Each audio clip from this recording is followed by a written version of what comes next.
A covardia de Tiago.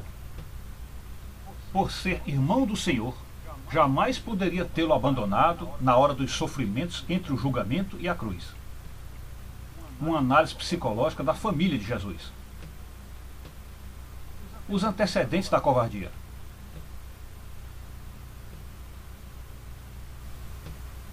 Era necessário que o Cristo padecesse e sofresse muitas aflições para salvar a humanidade, como os profetas diziam, Atos 3,18, Marcos 8,31, já que ele precisava substituir ou tomar o lugar dos pecadores na sentença de condenação que pesava sobre todos nós.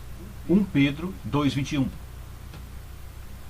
Para pagar pelos pecados alheios, ele foi obrigado a se submeter às piores perversidades da imaginação humana, indo em sua submissão até a morte e morte de cruz.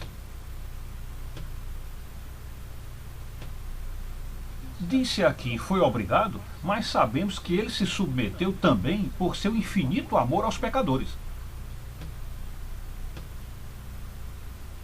Entretanto, uma boa hermenêutica da teologia teria que admitir padecimentos ainda maiores ao Filho de Deus, pois cada dor e o seu sofrimento completo sempre significavam uma cada vez mais gloriosa salvação e também dariam uma maior abrangência de regeneração aos corações por ela alcançados.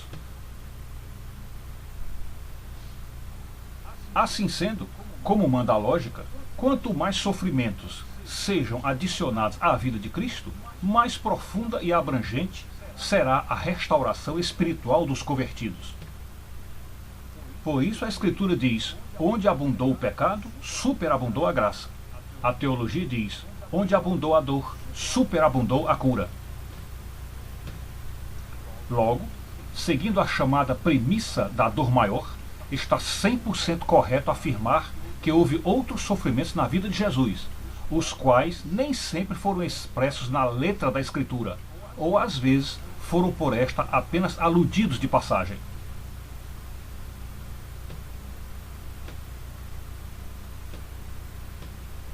Assim sendo, um sofrimento crucial e que não poderia ter sido deixado de fora de sua missão restauração era o sofrimento familiar, isto é, o padecer uma família conflituosa e rixosa que incluía brigas homéricas e rancores persistentes, de desentendimentos frustrantes e até desestimulantes da convivência dentro do lar.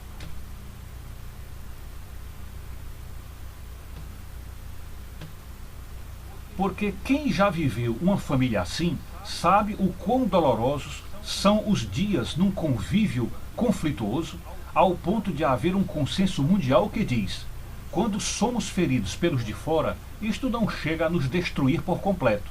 Mas quando as feridas são provocadas por aqueles que mais amamos, nossos pais, filhos e irmãos, então quase nada sobrará de nós para contar a história, que geralmente termina em fuga, separação, ódio e até morte.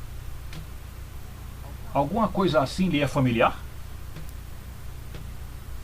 Mas como Jesus poderia viver tais sofrimentos, vivendo numa família 100% harmoniosa, na qual só havia uma santa 100% submissa e um santo carpinteiro, pai de um outro santo?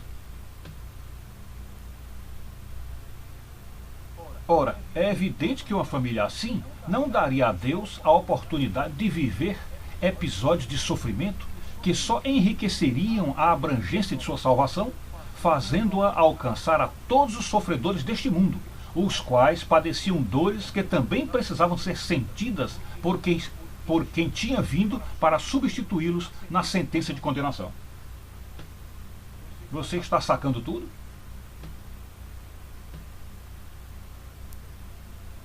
Logo, a lógica manda que Jesus teria que viver numa família rixosa, briguenta e rancorosa, a qual só teria sentido se fosse composta por pai,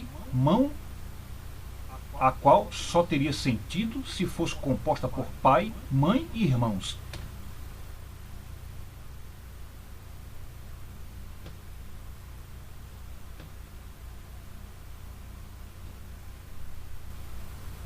Aqui chegamos ao ponto onde precisamos interromper o raciocínio para atender aos leitores que só aceitam afirmações sobre Jesus se virem provas bíblicas para elas, Então, vamos às provas. Coisas ditas nos evangelhos que provam que ele veio para sofrer horrores de uma família conflituosa. Uma vez João disse, porque nem mesmo os seus irmãos acreditavam nele. João 7,5. Um dia o próprio Jesus disse, e assim os inimigos do homem serão os de sua própria casa. Mateus 10,36.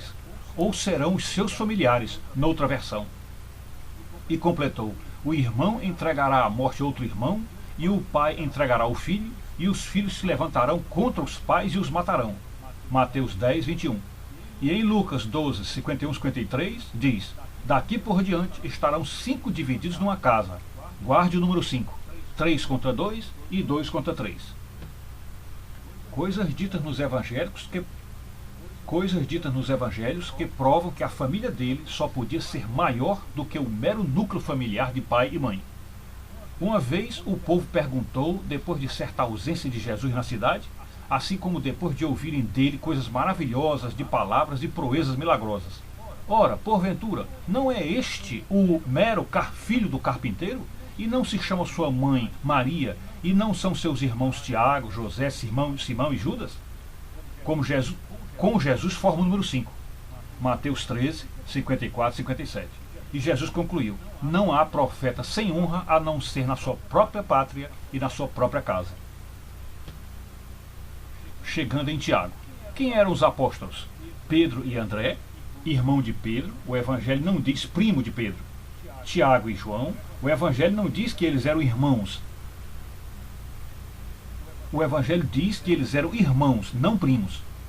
Filipe e Bartolomeu, Tomé e Mateus, Tiago, Baralfeu, Tadeu e Simão, o Zelote, e Judas Iscariotes. Todos conhecemos e falamos das atitudes ruins dos apóstolos de Jesus, e estamos certos. Dizemos, por exemplo, coisas como, Tomé nunca acreditou nele, até que Pedro o negou 3 vezes, passando vergonha na frente de todo mundo. Judas Iscariotes o traiu com um beijo, pago a 30 moedas de prata, das quais nem usufruiu, etc. Estas 3 são as mais conhecidas. Todavia, você não notou um detalhe? Veja, nenhum deles era da família biológica de Jesus. Seria até normal que não acreditassem muito, pois Jesus era, a rigor, um desconhecido, sem passado e sem currículo. A convivência deles com o Jesus milagroso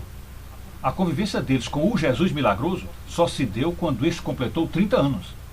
Nem todos haviam presenciado milagres, e alguns milagres podiam ser obra de um mago qualquer. Só um deles viu todos os milagres. Só um deles conviveu com o Salvador desde o seu nascimento. Só um deles ouviu tudo de Jesus, como ele pregava aquilo que fazia, sem a hipocrisia dos demais profetas. E só um deles era da família biológica de Jesus. De quem estamos falando? De Tiago, que Paulo chamou de irmão do Senhor. Gálatas 1,19. O que Tiago fez? Nada comparado ao que fizeram Pedro, Tomé e Judas. Alguém diria, nada? Ok, mas quem teria infernizado a infância, a adolescência e a juventude de Jesus? Quem o teria dado um lar de mofa, perseguição e rancor? Quem o conhecia tão bem que tinha visto os milagres desde o início, feitos às vezes tão espontaneamente como se emanassem de Jesus? Finalmente, o cúmulo dos pecados de Tiago foi, conhecendo Jesus desde a infância, vendo todos os milagres, tanto os encomendados quanto os espontâneos, conhecendo toda a bondade profunda do Sagrado Coração, cheio do ágape de Deus, e convivendo com Jesus como apóstolo ou como coluna da igreja incipiente, mesmo assim, sumiu de vista e de todos quando seu irmão foi preso pelos guardas, usando de fugas e disfarces vergonhosos, só voltando a dar as caras depois da ressurreição ter sido amplamente divulgada pelos outros apóstolos e pela sociedade circundante.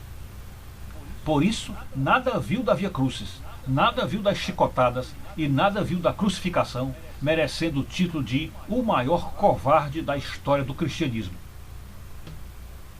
Claro que Tiago, depois desses tristes episódios, depois de finalmente convertido, passou a ser braço forte do Senhor, coluna da igreja, E ainda escreveu uma carta belíssima, em cujo centro está o amor verdadeiro e a fé calcada na caridade ao próximo. Como todas as histórias de santos, esta serve para nos ilustrar a caminhada da fé, porque prova que mesmo um pecado hediondo pode ser vencido pela caridade e persistência em acreditar na bondade de Deus. Prova também que acreditar numa família numerosa de Jesus, até mesmo conflituosa, pode não apenas ser verdade, mas ajudar muito na compreensão do tamanho dos sofrimentos que Jesus suportou por nós.